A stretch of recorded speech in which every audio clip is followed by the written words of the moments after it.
Saudari-saudaraku terkasih dalam Tuhan Yesus Kristus, selamat pagi dan berkah dalam.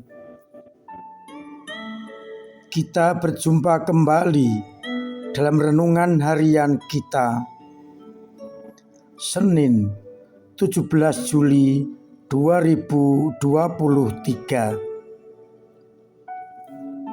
Seperti biasa, permenungan kita dasarkan pada bacaan Ekaristi hari ini.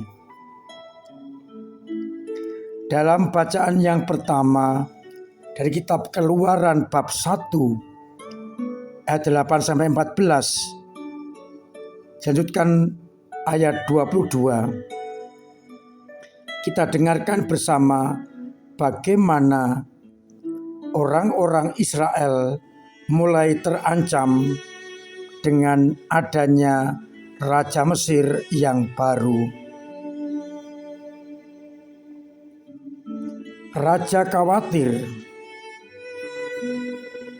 kalau ada peperangan, orang Israel membela musuh dan memerangi mereka. Maka akhirnya ditempatkan pengawas-pengawas rodi atas orang-orang Israel dengan penindasan dan perlakuan yang amat kasar. Semakin ditindas, semakin berkembanglah mereka, sehingga membuat raja ketakutan. Sehingga Firaun memberi perintah kepada seluruh rakyatnya, setiap anak laki-laki yang lahir bagi orang Ibrani dilemparkan ke dalam sungai Nil, tapi anak perempuan dibiarkan tetap hidup. Sedangkan dalam Injil Matius bab 10 ayat 34 sampai bab 11 ayat 1, berbagai macam wejangan disabdakan oleh Yesus kepada murid-muridnya, menegaskan ia datang bukan untuk membawa damai, melainkan pedang. Akan ada perpisahan, orang dari ayahnya, anak perempuan dari ibunya, menantu perempuan dari ibu mertuanya, dan musuh orang ialah seisi rumahnya. Juga disampaikan kelayakan untuk ikut Yesus. Barang siapa mengasihi bapa atau ibunya lebih daripadaku, ia tidak layak bagiku. Demikian pula orang yang mengasihi putra atau putrinya lebih daripada mengasihi Yesus, tidak layak bagi Yesus. Dan juga soal memikul salib dan seterusnya. Pendek kata, bacaan Injil sungguh merupakan pengajaran yang banyak oleh Yesus untuk para muridnya dan untuk kita semua. Saudari-saudaraku terkasih dalam Kristus, dari bacaan yang pertama kita melihat bagaimana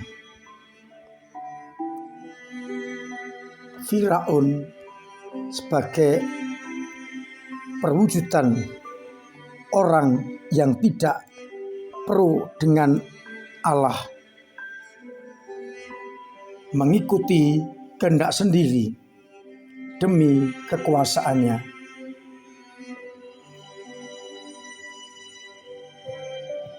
Bahkan nanti ia akan memperlakukan umat terjanji menurut kehendaknya. Itu berarti ia berperang melawan Yahweh. Demi ambisi pribadi, maka umat Allah dikorbankan. Bisa jadi itu juga kita alami ketika kita mempunyai ambisi pribadi, kita lupa akan hal-hal yang datang dari Allah. Dari bacaan Injil penuh dengan titik permenungan.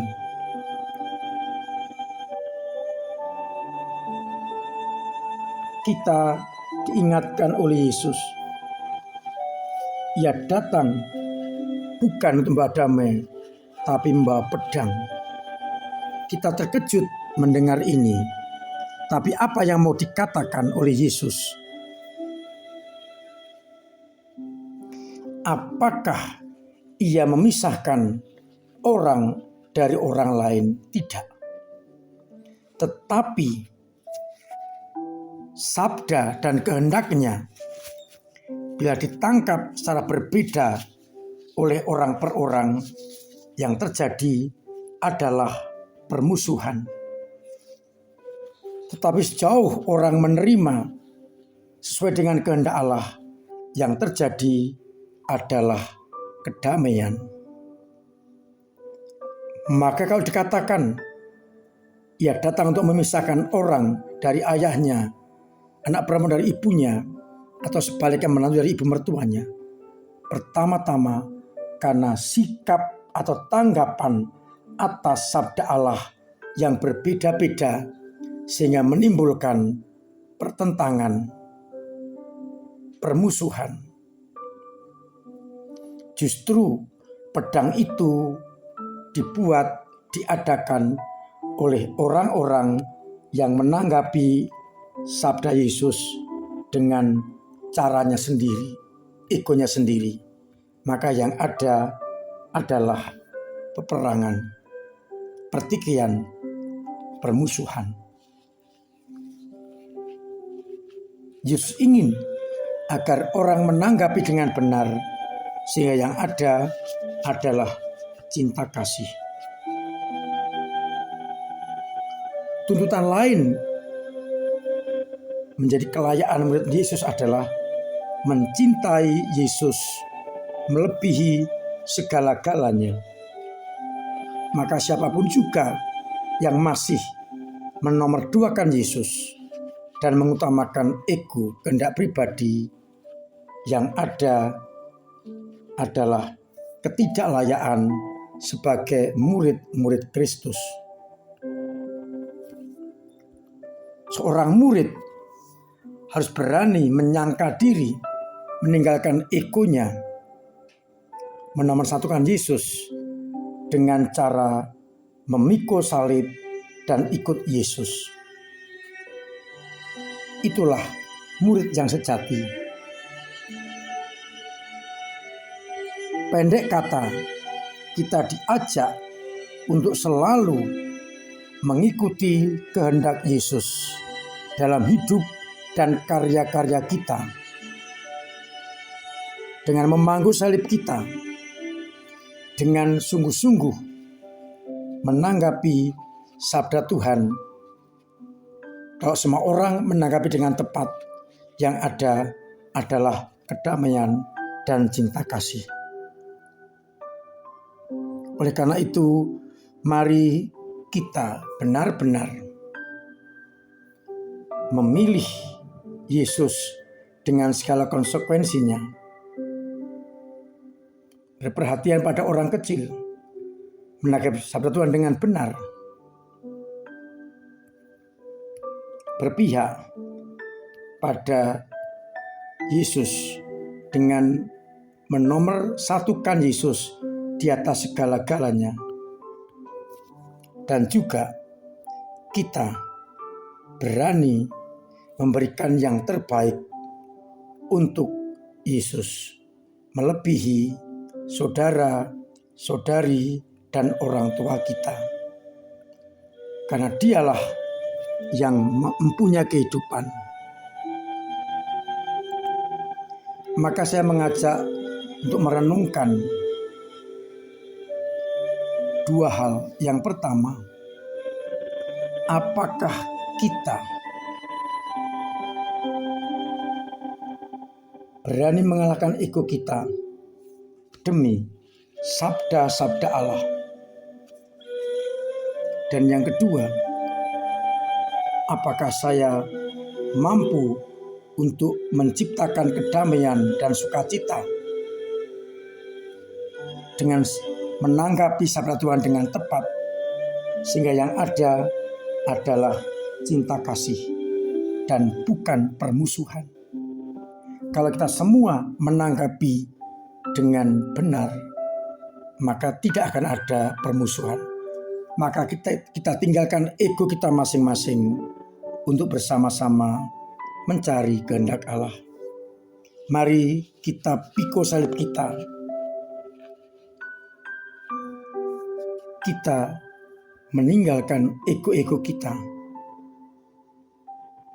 Dan sambil memangku salib, kita ikuti Yesus Kristus. Tuhan memberkati kita sekalian. Amin. Marilah kita berdoa.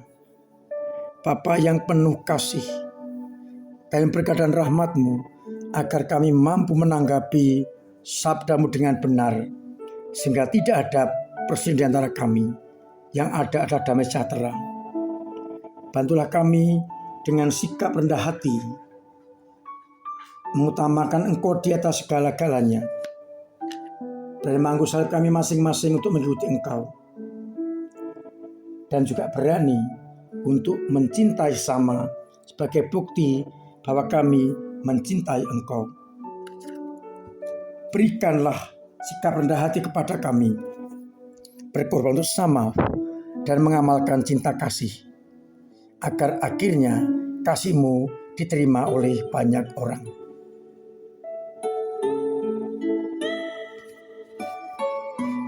Bantu umat-Mu yang sakit agar segera sembuh. Yang beban berat Engkau ringankan, yang punya persoalan Engkau uraikan, dan yang secara ekonomi Engkau bantu sesamanya, sehingga mereka tetap mengandalkan Engkau di atas segala-galanya. Untuk itu, bantu kami dengan berkat-Mu, Bapa dan Putra dan Roh Kudus. Amin.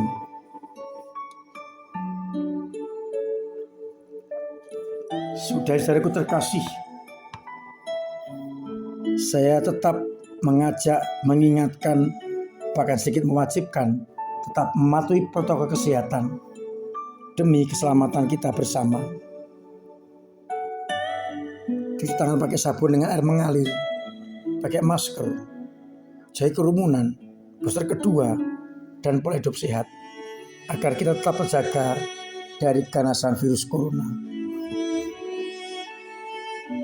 Saya mengingatkan dan mengundang hari Selasa tanggal 18 Juli pukul 6 sore akan ada misa dengan iringan gamelan berbahasa Jawa mengenang malam 1 Suro.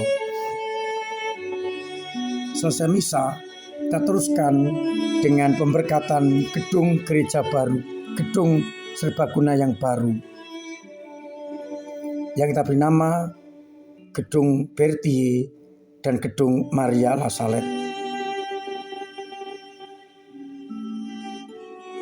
Meskipun isinya belum ada, tetap akan kita berkati agar segera bisa dipakai untuk berbagai keperluan pastoral di hari Minggu atau hari-hari lain.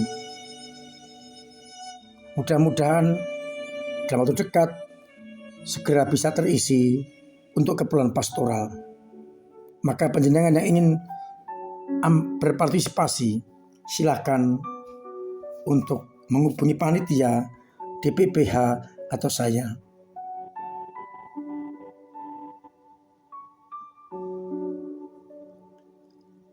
Akhirnya saya mengajak kita semua untuk terlibat dalam kegiatan gereja dengan cara masing-masing. Doa agar gereja kita tetap eksis. Tenaga agar banyak orang yang terlibat dalam gereja. Dan dana untuk mensupport berbagai macam keperluan di paroki kita. Akhirnya sang menjelang pagi, selamat merenungkan. Salam sehat, Tuhan memberkati.